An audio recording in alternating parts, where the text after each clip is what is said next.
if we're going to play it like what I've been seeing, then I don't think we're going to need to worry about it. But this is still largely based on GP. We want Roman Wilson healthy, though. Yes, of course, that part. And chill on the jet suits with Roman. Yeah. You know what? Who else was making some plays, though, when you brought up Roman? He's going to be back for week 1, they're saying. But that stunts his growth in training camp. Which is what you need, especially for rookies. But what I was going to say, man, somebody who flashed a little bit more when I didn't, since Roman obviously isn't out there, Scotty Miller, bro. I know it's his birthday today, too. He's making the team. Scotty Miller looked good out there, bro. Scotty took the top off the defense a couple times. You low-key will forget Scotty can run, bro. Scotty was putting people on hamstring alert low-key. Like, oh, Scotty. And he does special teams. Yes, this is also true. So I think he's got a better chance of making it over like a Quez Watkins. I see what you're going. We cut Marquez Callaway. No, yeah, I saw it, yeah. So that final spot might come down to Quez or Scotty. Maybe they both make it, because I think if they both make it, it'd be 6. You have Pickens, Van, Calvin, Roman, Scotty, and Quez. Yeah. Unless we bring in another guy. Yeah, because I'm trying to think. Unless you think like a Des Fitzpatrick would make it, or I don't even know who else we got after that. Yeah, saying Deuce Watts, Jeray Jenkins, Tariq Black. I was gonna say we just picked up a dude, Tariq Black, and then Jacob Copeland. Yeah, I'm not too familiar with them. So, yeah, if we don't make a move, the receiver room could be kind of set like that. Yeah, like I said, Van looked good. But Scotty, the speed was more so what I saw with Scotty. Not necessarily a ton of like production, but it was just like the way that the defense would have to react to how he was out there. That's the part where it's like, all right, that could work. In spurts, like we can utilize the rest of, you know, the Scotties, the Calvins, the Quez, like however we want to play that. The Romans, like we can rock and make that work as long as GP is real life GP. It's looking like it's real life. He still got some stuff he's cleaning up, but he looked like and he's taking on a new leadership role. He looks the part. He's looking the part, man. The first report that came out was him and the new receivers coach got into it a little bit. Hey, man, sometimes you got to talk about it. I agree. Yeah. I'm completely fine with it. Sometimes you got to talk about it. What do you expect? You got a passionate player. You got a new coach in here who's pretty tough on his players. Yeah, there's going to be some friction. Yeah, nothing wrong with that. And you haven't earned anything. But then, like, what I'd like to see was, like, the reports in the following days after that, you had Pickens actually respond to it and said, like, I like him. Like, I think he's a hard coach. Kirby Smart was like that in Georgia. I had no problems with it. And then Calvin Austin was saying, like, Pickens is showing more maturity, showing some leadership. So I think things are looking up for Pickens here. Yeah, I'm with you on all that, man. And that's the one thing that we're going to need from him. If we don't bring in any outside help for that room, it is going to all fall on his shoulders in the sense of him having to be Batman. Like, he has to be the guy every time. Otherwise, it changes how you're going to play this offense. If a guy can guard GP one-on-one, now we don't have the advantage in the numbers in the box for the run game. And that's the whole thing that they trying to get done.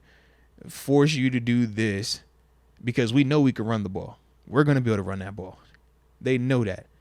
But if he can't consistently beat the one-on-one on the backside, then now we're going to lose that number because they're not going to stay too high to help out over here or shade that safety over there to help them. They're going to bring that down into that box. And now, like I said, it's just the numbers game.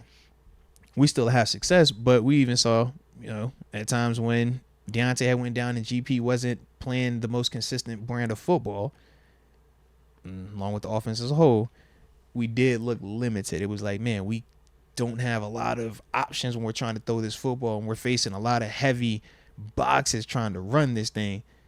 And that's the downside to the 13 personnel big body groupings if that guy doesn't do it every single time or at a very high clip. Right. Yeah. Like there's pros and cons to it, man. Correct me if I'm wrong on this, though. I'm just thinking off the top of the dome right now.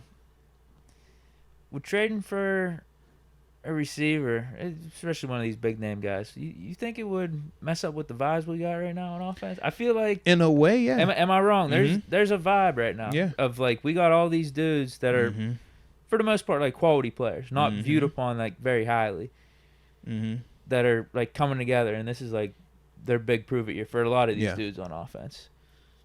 Almost outcast. It's like all right, we're coming together. Like it's us against the world, and even the offensive coordinator in a way, Arthur Smith, he got fired from the Falcons. Like very true. Yeah, we gotta. I don't know what it is. It just seems like there's a.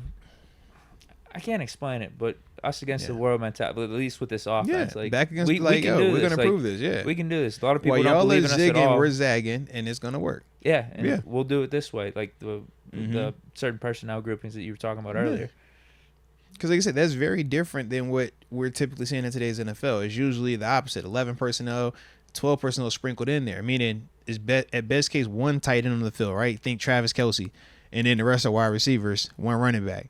We're playing, or at least from what I've been seeing, it's more of 2 tight ends, 3 tight ends, running back, single receiver.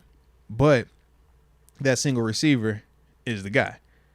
Whenever we trying to win, they can't guard you one-on-one. And when they try to, stay too high to help out, now they can't stop this run. If you try to heat me up, all right, we live with that. We'll play and react off of that. But that's the name of how they're trying to do it. And then they're going to make your big body guys have to cover our big body athletes. And that's what we broke down earlier in the show. So, like I said, man, I think all of those things, man, bode well, and that's how we don't. If we brought in Devonta Adams, could it mess up, or Deke, could it mess up the camaraderie a little bit? Like, I could see what you're saying, and that is something I would be a little bit worried about. At the same time, I also think if you bring one of those guys in, you still are going to have this 12 and 13 personnel identity. I just think instead of it being more 13, meaning that third tight end, I think we get more of that 12 personnel with just the 2 tight ends. And now you get a little bit more of the 2 stud receivers. And you're just saying because of the personnel, that's why we'll shift to that versus us trying to do that right now.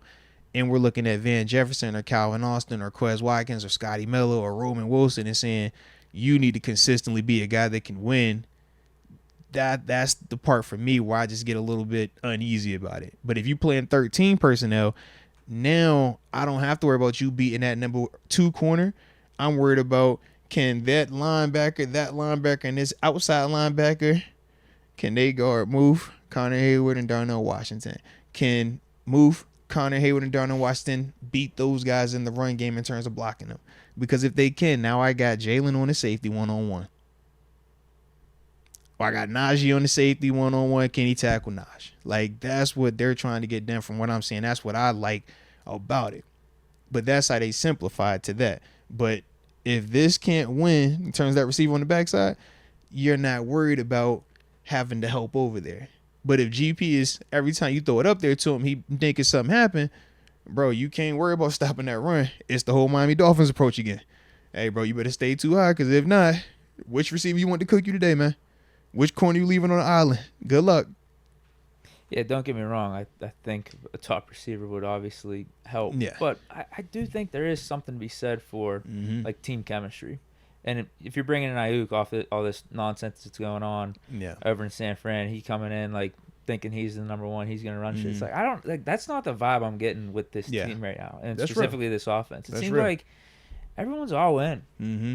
I mean, maybe part of it has to do with them standing up and fighting and stuff yesterday, but I don't know, the way Russ is talking, the way it feels, it's just the way everyone's talking, and just the positive vibes, and people are working hard and grinding their face off and stuff. Grinding their face off. It seems like we could, if we get these formations right and have an identity and know what we're doing, which it seems like we are with Arthur Smith at the helm, we can make this work. Yeah, I'm with you, bro. I can see we got talent, we got speed. It's just like everyone's got to put their hand in the plow and make it work somehow.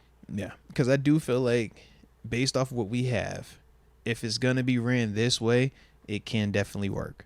And they'll win a lot of games. We are going to have to maybe rely on all 4 or 5 receivers. But that's the difference, though. And that's why I'm saying, like, that a Connor the Hayward, others, we're going to utilize Michael Pruitt, the fullback, maybe. All the others, Cordell Patterson also. And like, Russ made that work a ton in Seattle. Like I said, there's a bunch of You following it, bro. Right? It's the same formula. It's a very similar formula. You're definitely seeing it. So that's the part for me where that's why I want to shout out Arthur Smith, because I'm like, what you're doing with the personnel is beautiful versus us trying to come out here and fight this fight and saying, hey, be the dude, be that number 2 receiver, be the number 2 receiver. Let me see it right now. It's like, nah, we're not going to put that pressure on any one of you guys individually.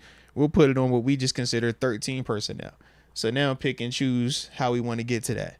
We feel great about Move every time he's in a matchup. And you watch him out there, anytime he's running routes, he's open. Even when he was guarded perfectly, guess what? He still went and gave me one of them freaky one hand, let me get the one that you don't think I can get to. He gave me one of them today. I was like, yep, that's move. Move. Yeah. Great coverage, though. Coverage was perfect. I mean, the linebacker was in his hip pocket the whole way. It is just better throw, and he can go get it. Right, yeah. We've talked about him potentially being our number 2 target. Yeah. Out of 13 personnel, if a linebacker's having to deal with him for 4 quarters, bro, good luck. You're not guarding that and stopping that as a line. Like, safeties are having issues guarding that consistently, man. Good. Yeah. But Connor was the one that made it even more spicy and come alive to me, though. Because I just didn't know that he was going to be as consistently getting open. And it's a lot of middle of the field stuff with him. I'm like, bro, you keep ending up here and you making just beautiful grabs. Like, but yeah. Are they messing with the formation? Are they actually They're building bringing it. Connor Hayward They're inside? building. That's what I'm trying to. They're building to it, bro. Doing audibles and shit. That's what I was gonna ask. Like, how's he look blocking? So, they were shirts and shorts today, but I will say, just talking to the dudes that I trust, they said that Connor's been a problem blocking people. The physicality is there. They said that in terms of any of the linebackers, he's matching up and hitting any of them. DNs, outside linebackers, he's matching up hitting any of them. Said his safeties on this team that have had issues with him. Good. So I trust the person, like I said, I was talking with in terms of how they were saying on him. So that's the part where it's like, yo, if you see it every single day and you in this and is living this, man, like, respect. I think we only got one more super that rolled in. All right, respect on that then, man. I like it. AJ Martinez says, Najee, 2-2. So 2-2, man. 2-2 obviously looks, in terms of eyeball, perfect. Absolutely. And he was definitely out there barking. Wasn't as much reps for him today. I don't know if he's going to get a ton of the Friday Night Light stuff or what. But like I said, I saw more of 30. We also know that 22 is more established and has more wear and tear. So that could be a part of the plan as well with him. But he still looks good. But we just know it's like, man, Najee ain't about to win you nothing in training camp. Put Najee in that week 1 game, man, and hand it to him 30 times down in Atlanta. That's what you want to see with Najee, man. Actually, but probably not. We are playing in Atlanta. He does good down there. Come on, man. Yeah. Going back to his Bama days. That's what maybe we'll start off hot this season. That's what about to do. Give it to that man 30 times and let him run. But he says he likes turf better. Yeah, probably because he feels faster on turf. Most of the time you feel faster on turf. It's just bad for your like knees and your joints long term. Yeah. But that's the thing. Like I said, I just didn't see a ton of him because just in the set, it wasn't a ton of Mink out there. You know what I mean? Mink was there. He's very much intent, but it's just like certain players on certain days, you could just tell like, yo, they're not working like that today. And that's up top, coach decision. Watching Russ. It's like, yo, Russ isn't out here like that just yet. But you see them have their little moments. But 30 was the one that you see a ton of. But 30 continues to look nice because he's fast and he's explosive and he's catching. Why is he in my top 10? And he's running all over the ball. He's running all over the field. He's just like, yep, I love you, 30. You're the best. I get it. Yep. But you can't not see 22. Let's just remember that. Bad English and all. You can't not see him. All right? He's right there. But 30's, you see. 30 be doing some stuff you just like, man, wow. You put your foot in the ground and just wow. Yeah.